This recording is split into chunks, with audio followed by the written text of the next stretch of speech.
Do you know why I like this sweater so much? Because it gives me a sense of importance in a way, you know? It makes me feel like I have a PhD. Only PhDs have this thing. This. Can you see?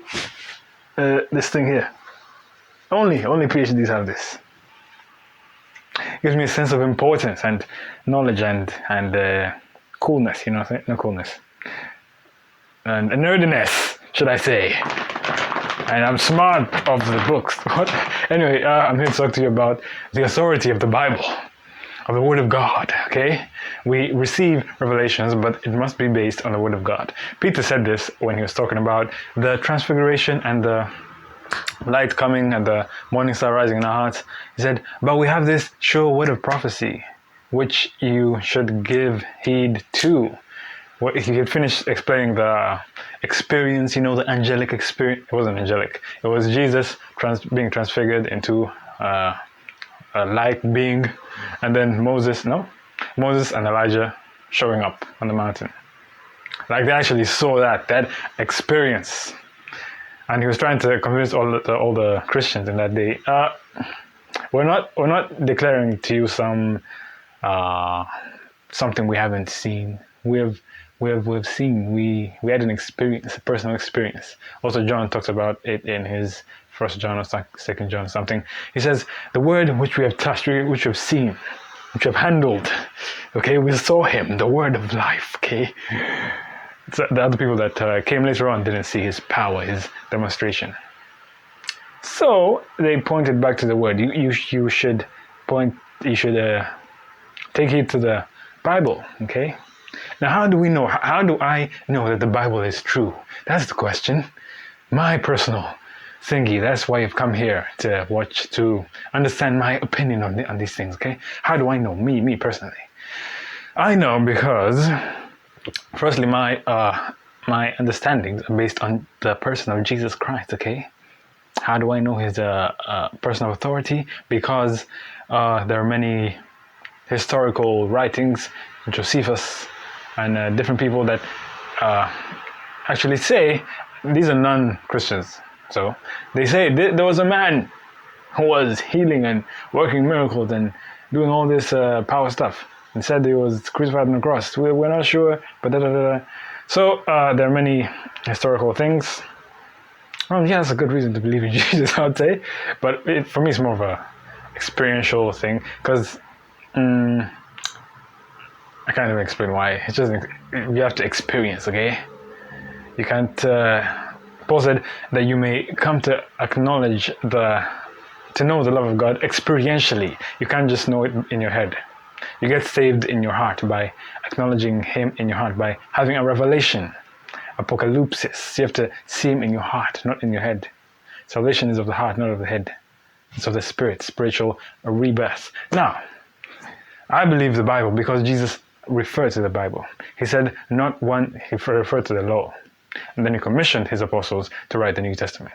So he said, not one jot or tittle shall pass away until until all be fulfilled. Heaven and earth won't pass away.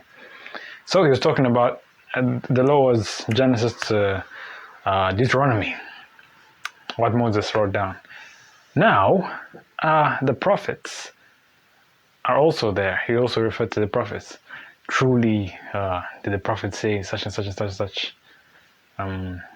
He would refer to the prophets, then he would refer to the Psalms and all that.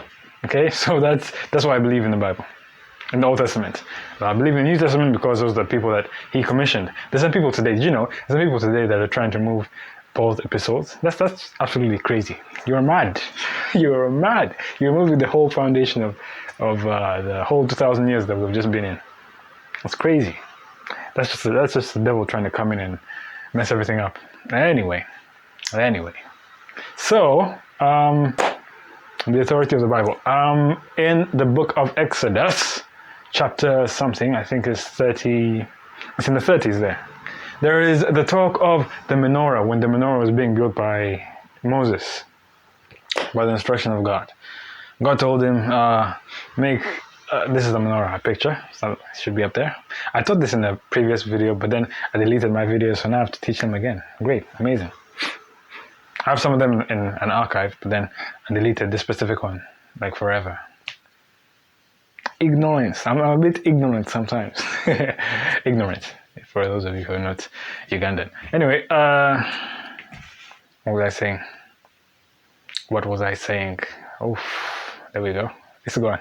The menorah was one shaft, one thing, and then three pointing out. So God instructs Moses to put three like bowls on the ones going out, on the six going out.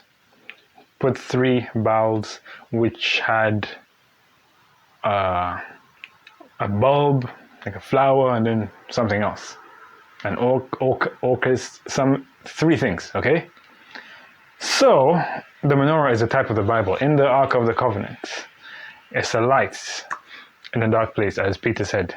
You should give heed to this your word of prophecy.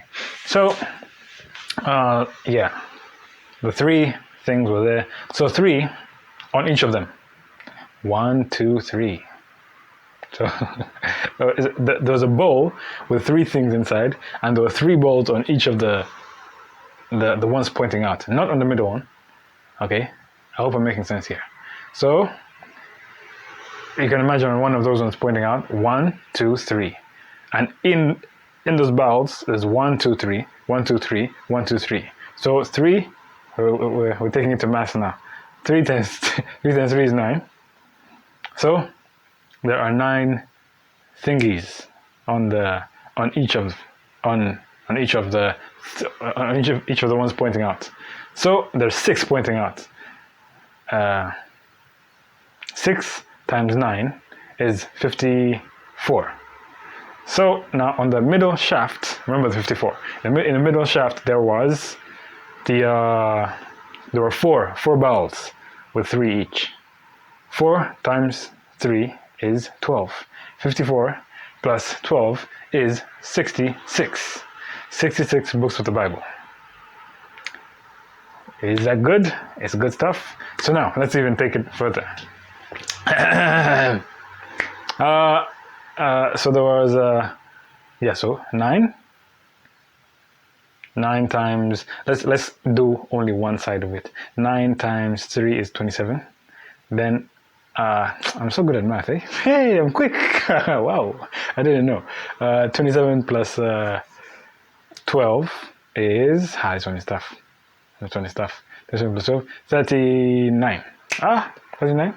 Anyway, if you add one side of the things, it will add up to the number of books in the Old Testament. Then if you add up the other side, it will add up to the number of books in the New Testament. So that is the Bible, the perfect picture of the Bible. So that is the authority on which we base revelations and angelic visitations and Jesus visitations. If something comes and it does not, and you can't find it in the Bible, everything I say is based on the Bible. If you check well, it's based on the Bible. It's the most powerful book in the world.